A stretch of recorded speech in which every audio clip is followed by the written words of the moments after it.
Bagaimana sekarang kalau mereka hilangkan? Kami sudah tidak menggunakan sistem uang lagi. Sementara harta benda kita sudah pindah. Apa yang mau kita sesali kemudian hari? Demi Allah saya katakan ya, nilai itu, karena emas itu punya nilai intrinsik, maka dia akan terus naik. Akan setara. Harga kambing di masa Nabi sampai sekarang pun sama nilainya segitu. Jadi walaupun orang kelihatan naik sekian juta, dulu cuma 1, sekarang juta. Dinar cuma 1 dinar, selesai. Dari dulu 1 dinar, sekarang 1 dinar.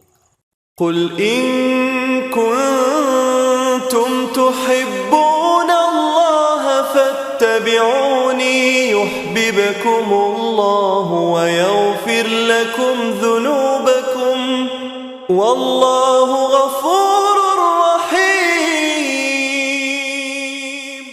Saya sarankan sih kalau mau nabung pakai emas. Itu lebih mudah. Ini saya sarankan karena ayat-ayat di Quran ketika bicara harta itu kebanyakan bicara tentang emas dan perak. Ya, misal Quran surah ketiga ayat ke-14, paling kanan agak ke bawah. Zuyyina lin-nasi hubbus syahawati minan nisa'i wal banin wal qanatiril muqantarati minan dzahab wal fiddah. Ya, qanatir muqantarah itu ada harta yang punya nilai intrinsik, berharga. Yang kalau dikumpulkan punya nilai. Jadi ada harta yang punya nilai intrinsik, ada yang ekstrinsik. Intrinsik itu di dalamnya memang ada nilainya. Ya sudah ada nilai, jadi nggak berpengaruh oleh apapun. Emas itu, kalaupun pecah masih bisa dijual. Ya, tapi uang kalau sobek ya kertas kok. Nilainya berubah-ubah. Makanya sekarang selalu mengalami devaluasi. Menurut saya bukan mengalami penurunan, tuh memang nilainya diturunkan dengan kepentingan tertentu. Dulu itu masih menggunakan emas. Ya, masih menggunakan emas. Isyarat Quran, hadis masih dipakai. Bahkan di Amerika pun masih pakai. Pada tahun 1930-an, 1934, dari 1932 itu diuji coba.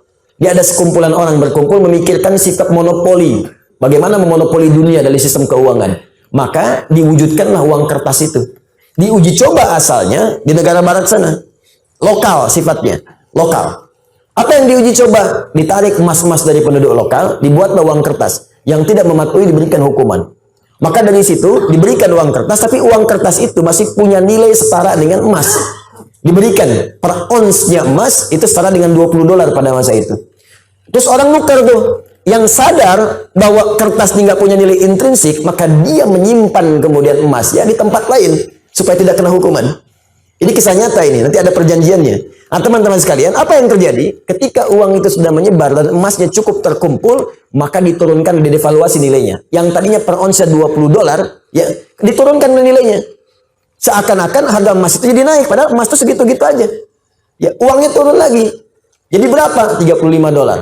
Ya, nilainya terus bertambah. Jadi seakan-akan jadi mahal gitu. Ya, padahal uangnya diturunkan, nilai uangnya yang turun, bukan barang yang naik. Apa yang terjadi ketika mereka melihat kemudian jadi nilai itu berkurang, si emas itu kemudian punya nilai lagi, disetarakan lagi, akhirnya mereka borong lagi. Melihat uji cobanya berhasil, maka dipaksakanlah ke seluruh dunia. Maka dipaksa uang-uang mata uang yang kita gunakan untuk turun nilainya. Mata uang mereka naik. Makanya satu kita balas dengan 13.000. Mereka cuma mengeluarkan satu, kita keluarkan 13.000. Dikuraslah kemudian harta benda kita keluar. Paling gampang. Makanya nggak ada nilainya. Tempat lain ada yang 20.000. Mereka ngasih satu, kita ngasih 20. Dan yang paling gampang itu kan kertas. Kertas kalau disobek, dihilangkan nilainya, nggak ada nilai. Sudah pulaunya keluar, sudah hartanya keluar, sudah emasnya diambil, ditukar dengan kertas. Mana ada kita nukar emas dengan kertas? Kertas nggak ada nilainya, disobek udah hilang. Bagaimana sekarang kalau mereka hilangkan? Kami sudah tidak menggunakan sistem uang lagi. Sementara harta benda kita sudah pindah. Apa yang mau kita sesali kemudian hari? Nah, makanya ini bahasa, ini ilmiah ya, ilmiah. Kalau mau diskusi silahkan. Ini ilmiah. Jadi kita diskusi. Nah, makanya dulu Bung Karno ketika membuat uang itu konsultasi pada ulama. Dan ulama mengusulkan tetap berikan nilai intrinsik di uang kertas itu setara dengan emas sekian ons misalnya. Ya sekian gram supaya ada nilainya. Kalau enggak itu jadi kertas. Itu sempat dipakai. Coba belajar sejarah yang baik. Cek lagi ke belakang. Dulu nilai uang kita itu ada setara dengan emasnya. Belakangan kemudian dihapuskan jadi kertas saja di situ. Makanya nilainya semakin melemah. Sebetulnya bukan uangnya yang lemah, bukan bendanya yang naik, uangnya yang dilemahkan. Kalau bendanya segitu-gitu aja, tempe kan gak berubah segitu-gitu juga. Cuma nilai uangnya melemah, seakan-akan tempenya naik, padahal keratnya segitu aja. Akhirnya tempe pun disesuaikan dengan uang. Ya kan, 2.000 tebel, 1.000 tipis gitu kan.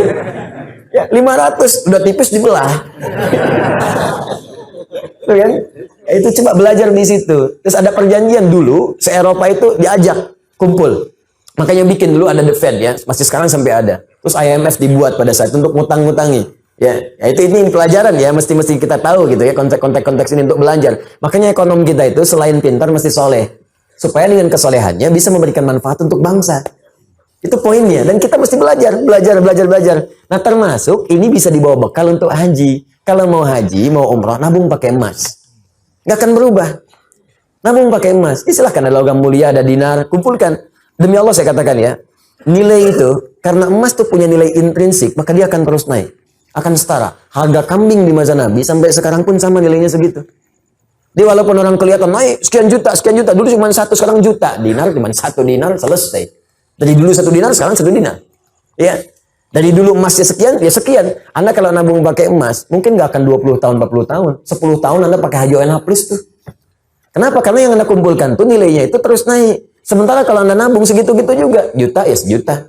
25 juta ya 25 juta. Cuman persoalannya ketika berangkat, didevaluasi nilainya seakan jadi mahal. Naik. Di kerja keras Anda itu terkumpulnya cuma segitu. Coba bayangkan kalau 10 tahun Anda dapat penghasilan, belikan emas. Mungkin akan turun jaraknya. Orang yang nabung 20 tahun nanti lama-lama, mungkin Anda cuma 10 tahun pakai ONH plus. Dapat Anda di situ. Kalau nggak percaya silakan coba buktikan pelan-pelan di situ. Dan tidak melanggar hukum. Karena uang transaksi yang kita gunakan tetap rupiah. Kita nabung pakai emas, jual pakai rupiah, setelah itu berangkat. Ya kan? Apa yang dilanggar? Nggak ada yang dilanggar. Dan kita memberikan pelajaran bahwa ada nilai di balik itu ketika mengikuti tuntunan-tuntunan Rasulullah SAW dan menghidupkan nilai kebangsaan kita di situ. Jelas di sini? Rabbin fa'ana bima alamtana Rabbi alimna alladhi yanfa'una nabi ta'allumi wa tawassalna bita'limi antarzuqanal wasi'a wa antarzuqanal amana.